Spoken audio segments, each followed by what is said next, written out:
ce choix dédié pour l'élévation de l'âme de Eliyahu Ben Chaim, de Chon Levacha. La question de Ariel. Alors en fait, comment ça se fait qu'il y a des gens qui meurent jeunes, alors qu'ils sont absolument dans le chemin de la Torah, et d'autres qui sont rien de spécial et qui meurent, qui vivent longtemps. Ok. D'abord, il y a une erreur, parce que les gens croient que c'est pas bien de mourir. C'est vrai que quelque part c'est pas bien. Pourquoi c'est pas bien? Parce que tant que tu es dans ce monde-ci, tu peux agir. Olam il est bon. C'est très agréable, c'est la proximité d'Hachem, c'est un monde d'une puissance extraordinaire, tous les jours plus fort. Mais tu vis sur ce que tu as acquis ici. Acquérir plus, c'est presque impossible. Si j'ai le temps, je vais expliquer pourquoi c'est que presque impossible. Ici, on peut agir. Mais c'est dangereux. Parce que tu peux agir en bien, mais tu as libre arbitre aussi, et le mal, il a le pouvoir, etc., de venir te tenter de faire le mal. Donc c'est qui tout double. Il y a un danger. Et étant donné qu'il y a du mal dans le monde, donc c'est un monde de souffrance. Ça n'existe plus aujourd'hui quelqu'un de heureux, total. Il n'y en a plus. Tu peux être bien, tu peux être moyen, tu peux être bien, mais total, c'est un monde dur. Tout le monde a des problèmes. Donc, quelque part, quand tu meurs, c'est très bien, parce que tu pars dans un monde de vérité, il n'y a plus de mensonges. Tu vas enfin jouir d'Hachem pour l'éternité. Génial. Pourquoi rester sur Terre? Pourquoi? Pour mieux agir. C'est pour ça que nous ne voulons pas mourir, parce qu'on va encore avoir encore une époque où on peut encore agir, encore plus. J'ai vu des vieux dans ma vie qui attendaient, bon, moi, je m'ennuie là, pourquoi je pars pas? Au bout d'un moment, t'as fini, t'as plus la force d'agir, tu attends, bon, et on fait encore, quelqu'un qui est vieux, il faut encore, tant qu'il vit, on fait des petits coups énormes, rien qu'en respirant et en mangeant. Même par une sonde, d'accord, même par, tu es quelqu'un, il est en perfusion, il faut aussi des petits coups énormes. Une fois qu'on est mort, tout est terminé, on ne peut plus agir. C'est pour ça que quelque part, on préfère rester ici sur Terre, bien qu'au niveau de la jouissance, du plaisir, du bien-être, on est bien mieux là-bas qu'ici. Maintenant, pourquoi il s'avère qu'il y a des gens jeunes, qui sont des gens très très bien, des tzadikim, qui meurent très tôt? La réponse, dans chaque cas ça peut être différent, mais la réponse habituelle est la suivante. Quelqu'un, il est venu sur Terre, il a bien bossé. Il a bossé. Je vous raconte une histoire. Pourquoi vous donner une authentique qui a eu lieu. Il y a un rabbin qui s'appelle le Rav Shimon Agassi. Ceux qui habitent le quartier de Arnaud connaissent bien, il y a une rue en son nom, le Rav Agassi, d'accord? Le Rav Shimon Agassi, c'était un élève, c'était un grand rabbin du temps du Ben Ishraï, à Bagdad. Il y a environ un siècle, un peu plus d'un siècle. Et il a écrit un commentaire sur Shara Gilgulim. Rabbeinu Hari, donc le maître de la Kabbalah, il y a 500 ans, il a écrit 8 portails. Un des portails s'appelle le portail des Gilgulim, des réincarnations. Qui vient incarner, pourquoi, dans quel cas, comment ça se passe, tout le système de A à Z, comment ça fonctionne. Et il a appelé, le nom de son livre, il a appelé Bnei Aaron, les fils de Aaron. Et l'introduction dans son livre, il dit, et la raison pour laquelle j'ai appelé mon livre ainsi, est une raison secrète que je garde pour moi. Un rabbin, une fois, me l'a dévoilé. Il m'a raconté comme ça. Il m'a dit que ce Rav Shimon Agassi, il avait des enfants très très bien. Il avait 3 fils. Le premier est arrivé en âge du mariage. Et il est sous la choupa. Il donne à sa femme, arrête de coucher chez Tabat, tac, il lui met la bague. Du coup, il tombe par terre, mort. Le jour du mariage devient un jour de deuil terrible. Bon, il dit à la femme, il est mort, ton mari est mort sans avoir d'enfant, c'est bien que c'est un hiboum, c'est-à-dire que attends encore un peu que le deuxième fils soit en âge de se marier, et tu te maries avec lui. Elle a accepté. Les Ashkenazim ne font pas le hiboum, les Sfaradim font le hiboum, le lévira en bon français. Lorsque quelqu'un est décédé sans enfant, sa femme ne peut pas se remarier tant qu'elle n'a pas fait une cérémonie avec le frère du mari décédé qui s'appelle une khalitsa. Ça, c'est pour se marier avec quelqu'un d'autre. Mais elle peut aussi se marier avec lui. C'est préférable, normalement. Parce que les Ashkénazes ne le font plus aujourd'hui, les Sfardim le font encore aujourd'hui, le hiboum, les vira en français. Top, 1 ou 2 ans sont passés, le moment arrive qu'il va faire le lévira. Bon, c'est comme un mariage, ils refont de nouveau la fête, et il se marie avec elle, 1-2 jours, paf, il se lève plus, mort. Ce coup-là, le papa, il dit, c'est trop. Il a pris le corps de son fils, l'a mis dans sa chambre à lui, il a fait toute la nuit avec lui dans la chambre. Le lendemain, il se lève, tranquille, ok, et enterrement, il s'est calmé. Qu'est-ce qui s'est passé? Alors, le secret que m'a révélé ce rabbin-là, c'est que la même nuit, le Rav Shimon Agassi, il rêve. Pas tout coup, un Kohen Gadol arrivé, avec la petite nefette sur la tête, le pectoral. Il dit, je suis Aaron à Kohen. Laisse mon fils revenir vers moi. Ça fait 3000 ans que j'attends qu'il revienne. Tu as eu la chance d'avoir mes 2 fils qui sont venus chez toi en Gilgul, en réincarnation. Ils ont fait la mitzvah qui leur manquait. Et ils reviennent, maintenant, laisse-moi qu'ils reviennent vers moi. Quelle mitzvah il manquait aux 2 fils de Aaron qui sont décédés? Nadab et Abihu, ils ne sont pas mariés. Ils n'étaient pas mariés. Donc ils sont venus sur terre faire la mitzvah de se marier. Et puis qu'est-ce qu'on va faire sur terre encore? Allez, maintenant, vas-y, travaille, les enfants, il faut mieux d'avenir pour leur donner le biberon, et machin, et trucs. Il a fait son job, tac, il part, terminé. Non, mais c'est bien pour eux, mais pour la femme, c'est... Ouais, attends, la femme, elle a aussi son rôle. Il n'y a rien qui est... Hachem, il est juste. Il fait exactement ce qu'il faut, avec qui il faut, comme il faut, au millimètre. Pas que la femme. Tout, le père, quand, c'est écrit comme ça, quand Hachem envoie une souffrance à quelqu'un, c'est pas comme un juge terrestre. Un juge terrestre, il met un type, il a fait, je sais pas moi, il a fait un truc criminel, ok, 5 ans de prison. Ses enfants, ils ont rien fait. Sa femme, elle a rien fait. Ses parents, ils ont rien fait. Tous les dommages collatéraux, il ne prend pas en considération, le juge. Hachem, il prend tout en considération. Tout. Le boulanger, la chavruta, l'employé de la banque qui ne veut plus voir, tout est pris en considération. Chacun exactement, par sa proximité, c'est pris aussi en considération.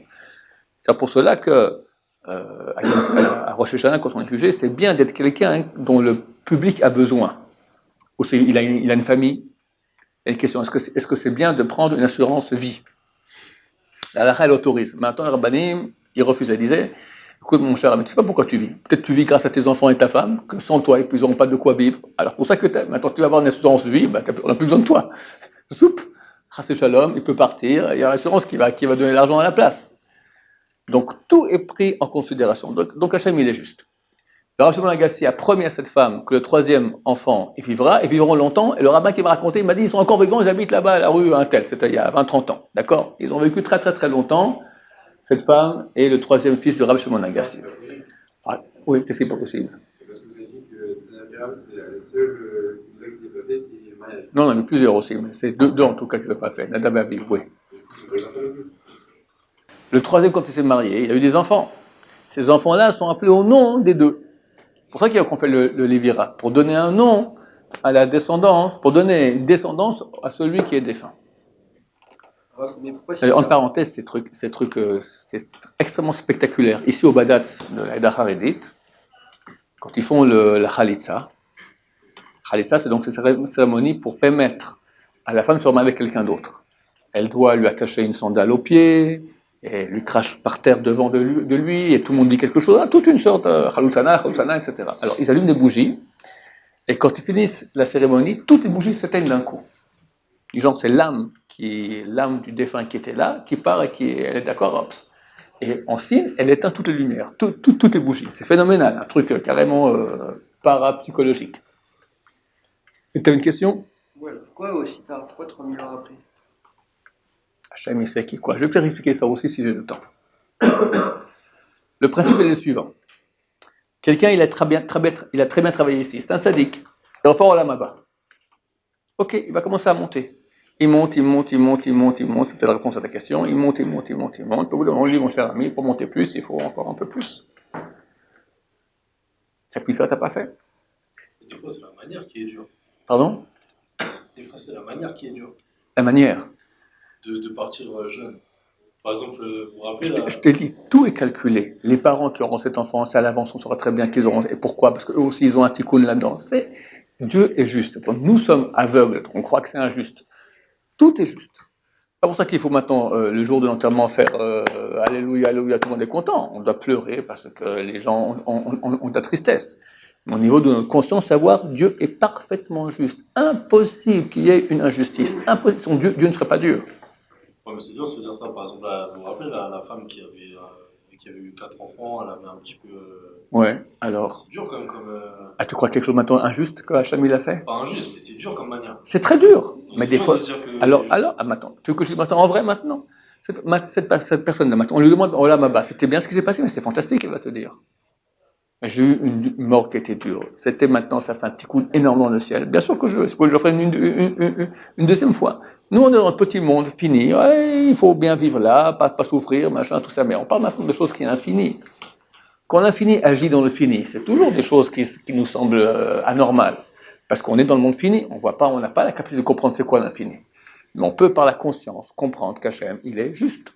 Et sinon, ça serait impossible. Il ne serait pas Hachem. Alors, la personne maintenant, elle manque la mitzvah. Où tu es bloqué, où tu veux monter plus? Je veux monter plus. Ok, alors pour ça, il faut redescendre sur terre. Il y en a qui reviennent en Gilgoul, rien que en tant qu'avorton. Il naît, il meurt. Personne ne comprend. Il est venu, c'est un tzaddik qui est venu, rien que pour encore un petit tikkun, un peu respirer, 3 respirations ici dans ce monde-ci. Déjà, il a fait le tikkun suffisant, il peut encore remonter. Il y a tout son tikkun. Quelqu'un maintenant qui, toute sa vie, il a fait attention à ses yeux. Jamais regardé une femme. Tzaddik. Maintenant, il doit revenir, qu'est-ce qu'il a une fois, il a mangé sans faire la bracha. Il faut venir sur terre maintenant, manger et faire la bracha. Il dit, Machem, tu m'envoies sur terre, en 2018, à Paris, mais qu'est-ce que je fais avec mes yeux? Je suis mort. Fais-moi quelque chose que tu me promets que je ne vais pas pécher avec mes yeux. Alors lui, je suis bien. Ce moins que je t'envoie aveugle sur terre. Tu es d'accord? Ben, bien sûr, je suis d'accord. Génial. Je fais ma bracha et je m'en vais. Le type, il grandit, il a l'âge de 13 ans, il fait sa bracha, il est aveugle. Les parents sont malheureux. Les parents, ils ont aussi quelque chose à réparer parce qu'ils ont un fils qui est aveugle. D'accord? Chacun, c'est un calcul de tout, Hachem sait très bien. Nous, on dit, oh, le pauvre Miskan, il est aveugle. Miskan, oui, mais quelque part, on lui a ôté la possibilité de faire un péché. Ou quelqu'un qui est muet. Et là, toute sa vie, il s'est retenu de faire la shonara. Il veut monter, il a encore un petit coup à faire, des yeux. Alors il vient maintenant, lui, il voit, il parle pas. Chacun. Hachem fait tout très bien. Le but est qu'on arrive le plus proche d'Hachem, qu'on réalise notre potentiel au niveau maximal. Celui qui a fini ce qu'il devait faire, ça sert à rien de rester ici. Bye bye. C'est pour ça que les gens les meilleurs, ils partent tôt. Parce que tu vois que c'est des gens très bien, des gens super sadiques. Il a tout réparé, il est bien, il a déjà, ça fait 3 Gilouim qu'il est venu, il est super sadique, il est bien, tu le vois, c'est un type bien. Il avait 2-3 petits trucs encore à arranger, il a fait, bye bye, on part, terminé. C'est pas toujours, des fois t'es des réchaim, je te donne un cas de figure qui est habituel pour les gens bien qui partent. D'habitude, c'est ça. Pardon? Il y en a aussi qui viennent ici, il y a même des fois des âmes qui sont volontaires, elles n'ont rien réparé, elles viennent sur terre pour aider la génération. Rav Steinman, il a écrit son testament, il avait environ 40 ans. Le fameux testament que tout le monde a vu là, 40 ans. Pourquoi? Il a eu peur qu'il allait partir. À son époque, à ce moment-là, tous les Chazonish, beaucoup de grands rabbins sont décédés l'un, il avait peur que lui aussi, il allait partir aussi avec tout le monde. Puis il va qui 60 ans, 70 ans, 80, 90 ans. Et il tient la route. Pourquoi Hachem me laisse comme ça vivant? Alors il a écrit, je pense qu'Hachem veut que j'aille aider Am Israël. Et il a commencé à 90 ans, il partait en France, en Amérique, en Amérique du Sud. Un pépé de 90 ans qui tient à peine debout, d'accord? Il est parti à Marseille, après il a monté à Paris, Lyon, tout ça, pour les Chazek, pour renforcer les communautés. Moi, j'avais un type qui travaillait avec nous, à l'époque, on travaillait avec Oraita, d'accord, c'était un groupement, un organisme de Kirou, de rapprochement des Juifs à la Torah. C'est un garçon épatant, il s'occupait du poulet cher, du suivi avec une équipe, le responsable de toute l'équipe. Épatant, très très bien. Rav Steinman est venu en France, il a vu Rav Steinman, il dit j'arrête tout, je vais étudier la Torah. Il a tout abandonné, il a étudié la Torah, maintenant il a fait son année, il habite ici, une petite ville religieuse. Rien qu'en regardant le Rav Steinman. Et il a très bien fait de faire ça. C'est beaucoup mieux d'étudier la Torah que de faire du suivi. Donc il a beaucoup aidé. Il s'est dit, pourquoi je vis tellement de temps? Pourquoi tu regardes les grands, le Rachar, la grande génération, il a vécu 106 ans, quelque chose comme ça. Le Rav Eliash, la grande génération, 104 ans. Le Rav Steinman, 104 ans. C'est normal? C'est pas normal. Qui vit autant de temps? C'est les grandes générations que le peuple d'Israël a besoin d'eux, donc Hachem les laisse en vie. Hachem, il a ses calculs, qui reste longtemps, qui reste court, pourquoi, qui, quoi, comment. Le Rav Ben Abba Shaoul, c'était un lion. En 83, il a eu une hémiplégie. Ça l'a complètement cassé. Bon, il a eu, à ce moment, il va avoir quoi, énorme, etc. Mais toute sa famille lui m'a dit, j'étais un lion, si j'étais avec ma force que j'avais, la face de la terre aurait changé. On ne serait pas le même peuple d'Israël, tout aurait changé. C'était un lion, il aurait pu faire énormément de choses. Changer la carte de le... Hachem a voulu qu'il ait les péchés, Hachem comprend que la souffrance qu'il a, lui, maintenant, tout en tant que grand Torah, fait beaucoup plus que ce qu'il aurait pu faire en action directe. Hachem sait ce qu'il fait. Nous, on ne sait pas. J'avais dit auparavant que quand on est au Lamaba, on ne peut pas réparer. J'ai dit on ne peut presque pas réparer. On peut presque pas faire de mitzvah supplémentaire. Pourquoi presque? Tu peux rien faire, t'es mort, terminé. Alors il y a la descendance. C'est marqué que les enfants sont les pieds de leurs parents. Donc quand quelqu'un va faire, même pour un parent ou un grand-parent, un ancêtre, un descendant va faire maintenant une mitzvah pour l'élévation de l'âme, pour les parents c'est automatique. Que tu dises ou pas, tout ce que tu fais dans le ciel, on dit regarde ce fils-là qu'il est bien, c'est le mérite des parents, donc les parents ils ont un mérite là-dessus.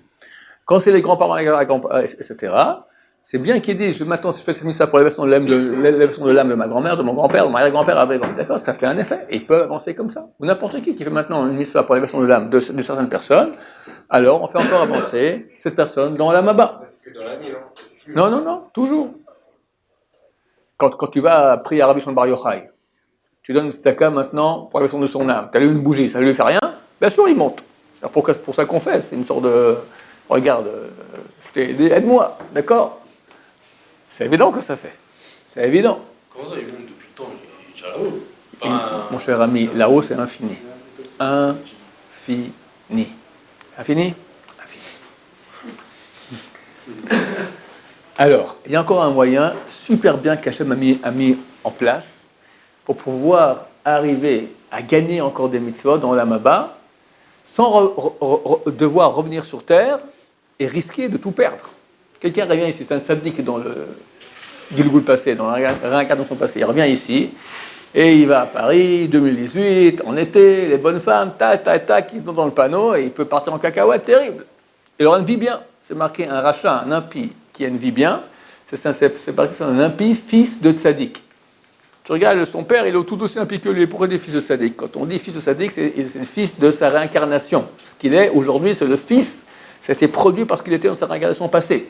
Donc lui, dans la réincarnation passée, c'était un tzaddik.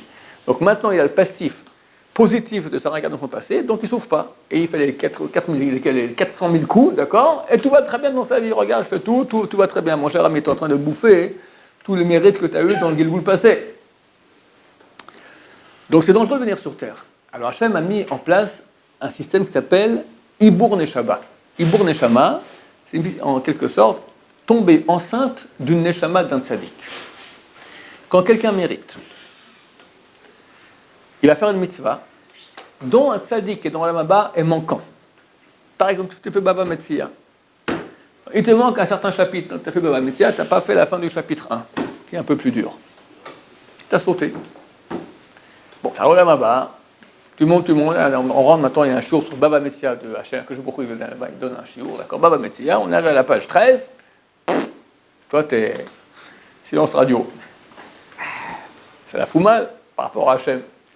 Bon, je veux gagner ça. Justement maintenant, à Yishot Yosef, là-bas, ils sont en train d'étudier ça.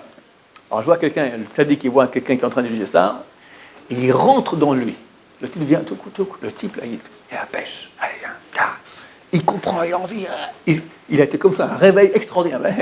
T'as Rabbeinu Tam, je ne sais pas, un grand tzaddik qui est rentré en toi, maintenant il te pousse en avant. Dans tout ce que tu fais, lui aussi, et toi, et lui, vous êtes méritants de cela. Donc lui, quelque part, il est méritant de la mitzvah que tu fais. Mais si tu oses, au milieu de tout à coup, tu vas penser à une fille, parler de politique avec ton prochain, à la shonara, dès que tu fais un péché, lui, il ne veut pas être avec toi, parce que s'il fait un péché, il veut bien être associé à toi dans la mitzvah, mais pas dans le péché. À la seconde, il voit à l'avance que tu as fait le péché, il voit une fraction de seconde, tac, l'âme, elle le quitte. On peut avoir un Ibur Neshama, comme ça, pendant des fois des années, avoir quelqu'un qui est avec nous. Mais si on fait une avéra, il nous quitte. Maintenant, c'est écrit que quand un des meilleurs moments pour recevoir ce livre Neshama, c'est quand? Le sommeil qu'on fait Shabbat, après la DAF. Pas après que tu as dormi 12 heures la nuit et tu as dormi encore 6 heures le jour, d'accord? Tu as étudié la nuit comme il faut bien, tu te lèves le matin, tu as bien prié, tu as mangé ta DAF, après tu vas dormir un peu. À ce moment-là, zip, peut rentrer un Ibor Neshama. Le Kaf HaChaim, il écrit que si on dort le jour, la Neshama, elle part. La Kabbalah qui dit ça. La Neshama, elle ne peut pas supporter que tu dormes le jour. Mais si tu dors pour pouvoir avoir la force pour étudier, alors il semblerait que ça va. Comme ça écrit le Kaf HaChaim. Maintenant, qu'est-ce qu'on gagne? On appelle ça capital garanti. C'est-à-dire que le type, il descend sur Terre, il va gagner des mitzvot en plus. Mais il n'y a aucun risque qu'il fasse un péché. Parce que si tu fais un péché, toi, le type qui est en bas, il te quitte tout de suite. Donc c'est un bon moyen de gagner. Parce que si Hachem n'avait pas mis sur point ce système-là, on ne serait jamais sorti de l'auberge. Pourquoi? Parce que sur Terre, Dieu il a fait qu'on a un libre arbitre. Donc tu as une tendance à faire le bien qui est égale à celle de faire le mal. Bon, tu choisis. C'est clair, sur une population définie de 1 million de personnes, tu as en gros, grosso modo, la moitié qui vont faire le bien, la moitié qui vont faire le mal. C'est normal. Si tu as une tendance moitié-moitié, normalement, dans les chiffres, au niveau démographique, d'accord, tu as la moitié qui va faire le bien, la moitié le mal.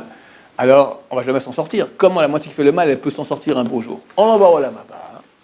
Et là-bas, elle va recevoir le mérite des mitzvot qu'elle a fait. Elle va purger ses peines aussi. Après, les mitzvot qu'elle n'a pas fait, elle pourra revenir dans l'âme de quelqu'un qui les fait. Il faut un mérite. Elle doit avoir un mérite. Il faut que la personne en bas ait un mérite. Et Hachem fait en sorte qu'ils ont le droit de travailler ensemble comme ça, en collaboration, qui pourra monter maintenant et recevoir les mitzvot, faire les mitzvot qu'il n'a pas fait ici sur Terre, sans prendre de risque de les perdre ou de faire des péchés. Baruch Adonai, l'olam, amen va amen.